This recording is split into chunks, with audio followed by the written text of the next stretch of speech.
Assalamualaikum warahmatullahi wabarakatuh. Perkenalkan, saya Puspa Amelia SSI MSI, salah satu dosen dari Fakultas Keguruan dan Ilmu Pendidikan Universitas Muhammad. Saya mengampu mata kuliah Matematika Distrik di beberapa program studi, di program studi Pendidikan Matematika dan Pendidikan Teknik Informatika dan Komputer.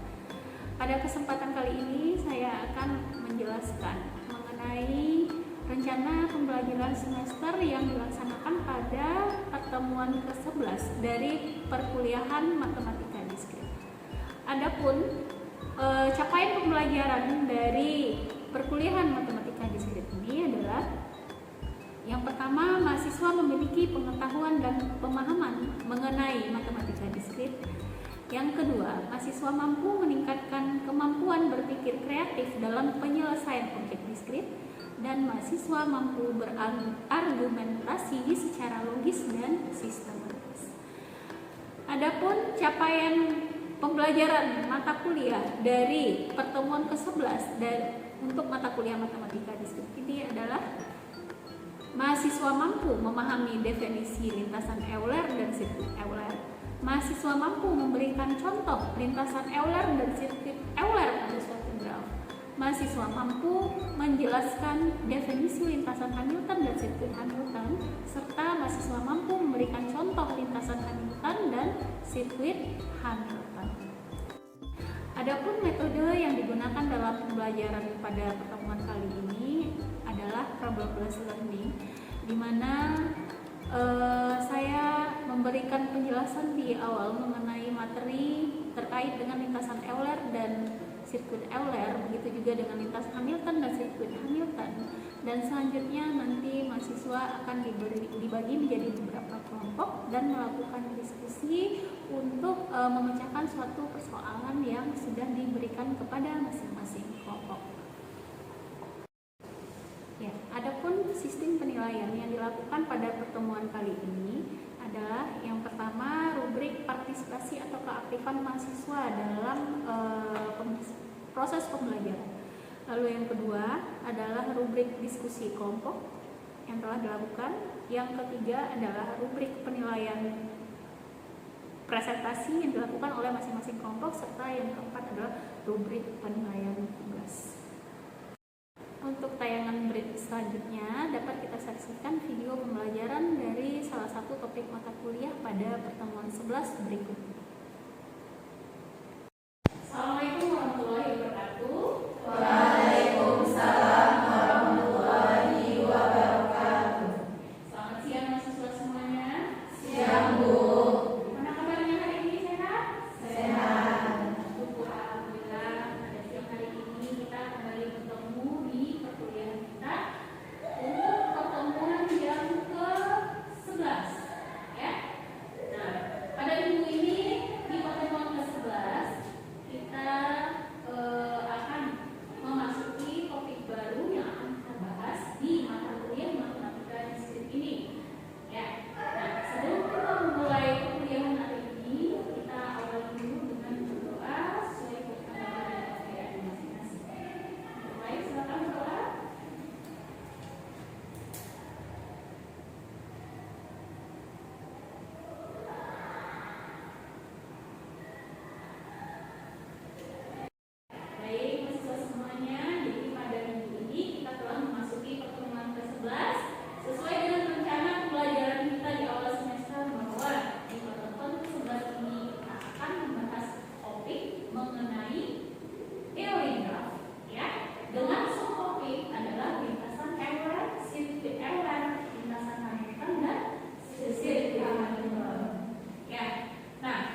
Sedangkan sirkuit adalah lintasan yang dimulai dari satu simpul dan berakhir ke simpul yang sama.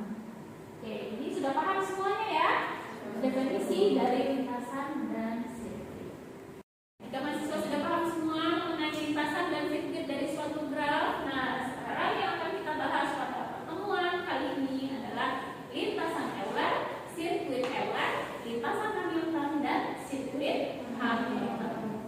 Ya, baik, sebelum Ibu menjelaskan definisi mengenai lintasan Euler, sirkuit Euler, lintasan Hamilton, dan sirkuit Hamilton, ada baiknya mahasiswa mengetahui apa capaian pembelajaran dari mata kuliah kita secara umum di sini, yaitu mahasiswa mampu memahami dasar-dasar teori graf serta aplikasi-aplikasi yang ada di dalamnya.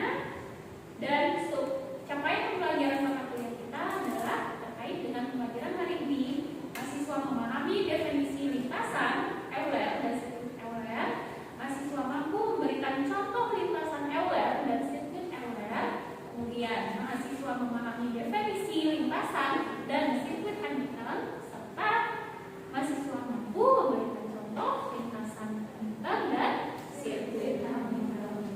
Baik, kalau itu kita lanjutkan kembali ke topik utama dari materi.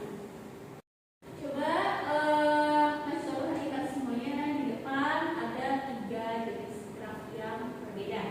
Ya, nah graf yang di sebelah kiri dulu terdiri dari berapa simpul itu? Dari 9 simpul. Oke. Nah, tadi kan sudah kita review kembali definisi dari suatu lintasan. Ya. Nah, coba sebutkan salah satu lintasan yang ada pada graf yang pertama di sebelah kiri.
Sedangkan graf yang memiliki lintasan Euler itu disebut dengan graf semi Euler. Ya, ingat itu. Ya. Kemudian kita pahami suatu teorema yang dikenal dengan teorema Euler. Teorema Euler ini menjelaskan ciri-ciri lain dari graf Euler dan graf semi Euler. Apa bunyi teoremanya?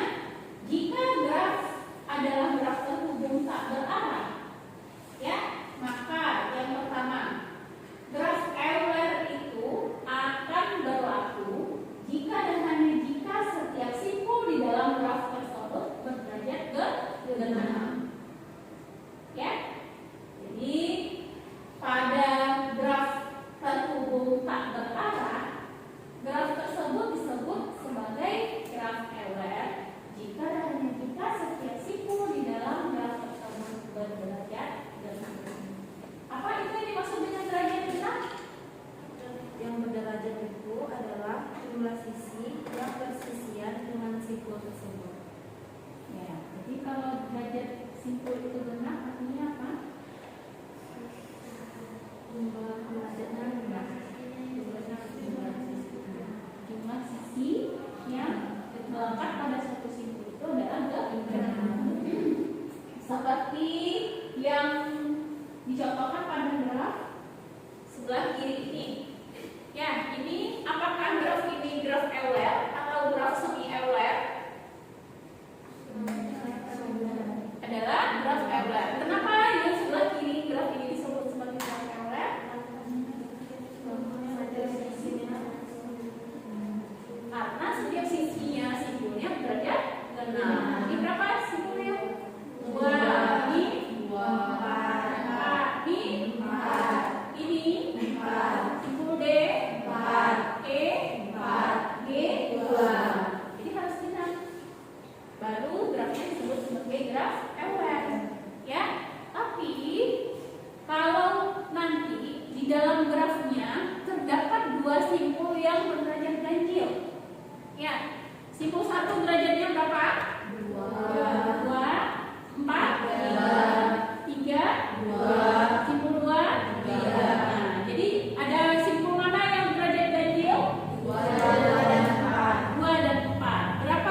simpul 1 memiliki derajat masuknya ada 2, yaitu ke arah 3, dan ke arah 2 itu derajatnya ada 2, lalu derajat masuknya juga ada 2. Nah, jadi dapat disimpulkan bahwa graf yang berada di sebelah kanan ini merupakan graf terhubung berarah.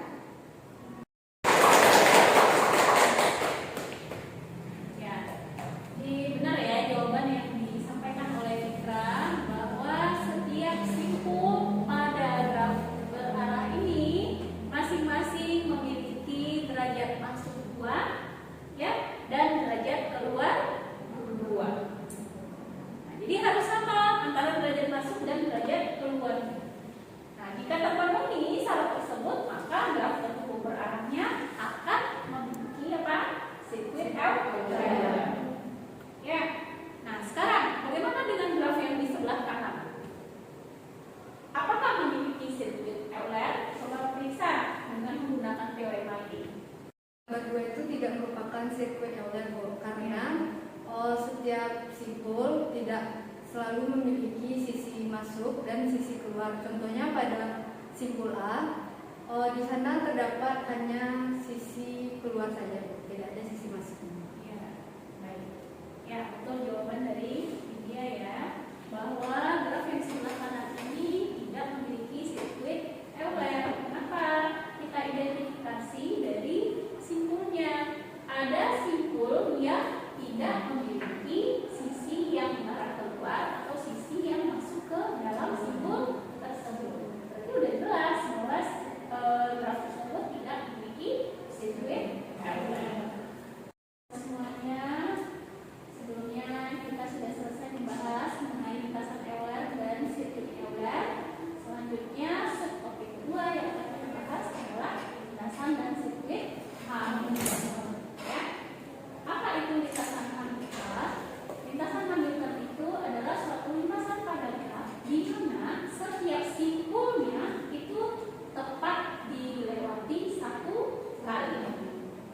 Teman-teman, saya akan menjelaskan kenapa gambar satu ini disebut sebagai graf semi Hamilton, karena pada graf tersebut lintasannya melalui tepat pada satu kali simpul. Sudah benar ya jawaban dia. Jadi graf A itu disebut sebagai graf semi Hamilton karena graf ini memuat lintasan Hamilton. Contohnya adalah lintasan 3, 1, 2, 4. Ya, di mana setiap simpulnya pada graf ini tepat dilalui satu kali.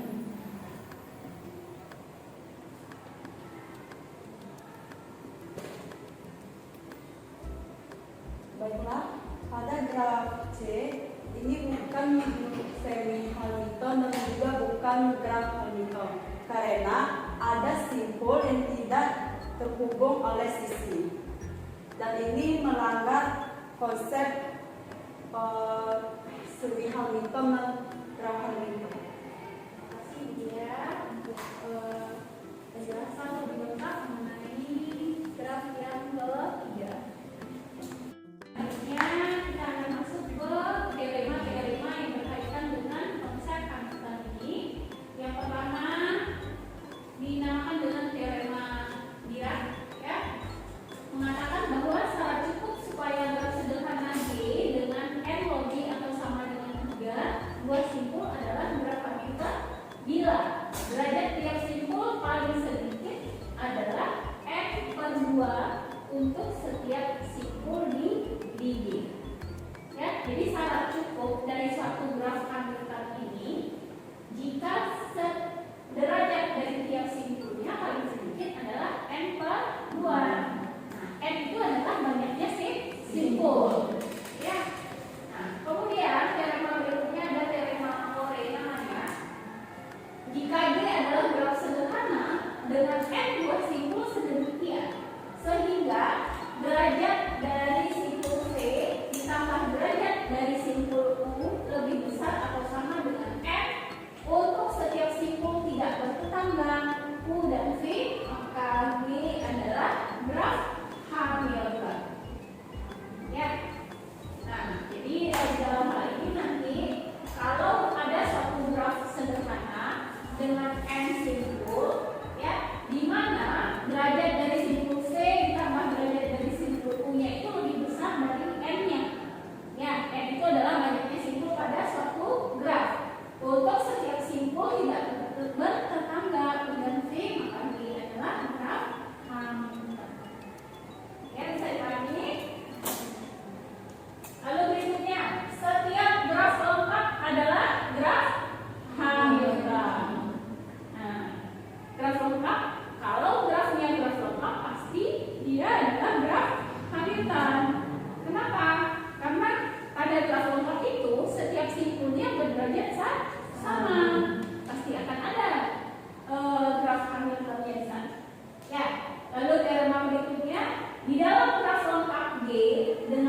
dua simpul untuk n lebih atau sama dengan 3, terdapat n kurang 1 faktorial per 2 buah sirkuit Hamilton.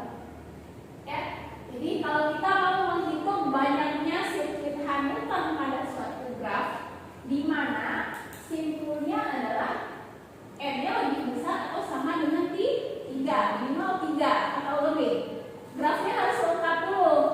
Nah, berapa buah sirkuit Hamiltonnya di dalam graf lengkap itu adalah sebanyak n kurang 1 faktorial per 2. Nah, untuk selanjutnya sekarang kita melakukan diskusi secara kelompok ya, untuk memecahkan suatu permasalahan atau kasus yang akan ditunjukkan.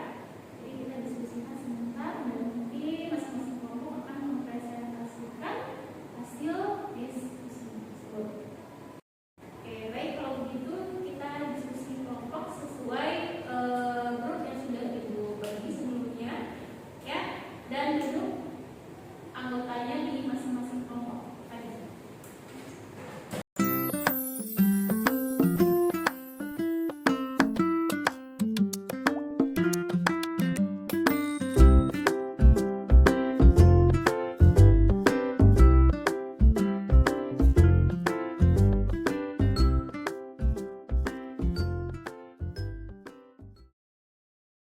Baik, mahasiswa semuanya, untuk tahap selanjutnya kita akan melakukan diskusi mengenai topik yang sudah kita bahas tadi ya, dan masing-masing kelompok sudah mendapatkan tugas yang dikerjakan ya.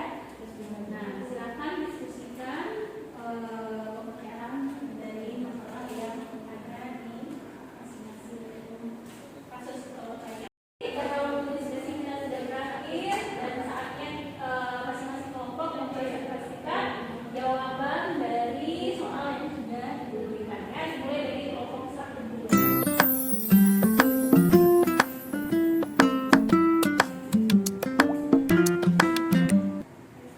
Terima kasih atas yang sudah diberikan kepada kelompok 1. Kami akan menjelaskan hasil permasalahan yang kami pecahkan. Di sini permasalahan yang kami pecahkan di sini ada seorang Pak Kos yang ingin berjalan melalui suatu jalan hanya sekali. Jadi pertanyaannya di sini terdapat 3 buah peta yang akan dilalui oleh Pak Kos, dan jalan yang dilalui Pak Kos hanya sekali itu berada di peta yang mana. Jadi jawaban yang kami berikan ada di bagian peta yang pertama atau yang A. Kenapa? Karena graf pada A itu merupakan sirkuit Euler, sehingga Pak Kos dapat melaluinya atau melalui semua ruas jalan hanya sekali. Sedangkan kedua gambar selebihnya itu berbeda karena dia memiliki mempunyai derajat seluler Euler yang berbeda. Mungkin dari kelompok 1 hanya ini saja. Kami ucapkan terima kasih. Pertanyaan yang dijawab oleh kelompok 1 dalam hal ini adalah menentukan apa? Sirkuit Euler. Ya, dimana seorang postman itu mau mengantarkan surat ke suatu tempat dan tempat lain gitu ya. Nah, dimana syaratnya adalah postman ini harus melewati jalan sebanyak 1 kali saja. Nah,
tersebut. Nah, pada soal yaitu simpul menyatakan kota, sisi menyatakan sarana transportasi yang menghubungkan kota, dan bobot menyatakan ongkos perjalanan antara dua kota bertetanggaan. Nah, di sini kita akan mencari rute termurah, yaitu berawal dari simpul A, kemudian ke simpul B, yaitu dengan bobotnya 4. Kemudian dari simpul B ke simpul E, yaitu bobotnya 3. Kemudian dari simpul E ke simpul D, itu bobotnya 3. Dan dari simpul D ke simpul C itu bobotnya 6. Dan dari simpul C ke simpul F itu bobotnya 4. Dan dari simpul F kembali lagi ke simpul A itu bobotnya 2. Jadi jumlah bobotnya itu adalah 22. Jadi rute ini adalah rute yang paling termurah.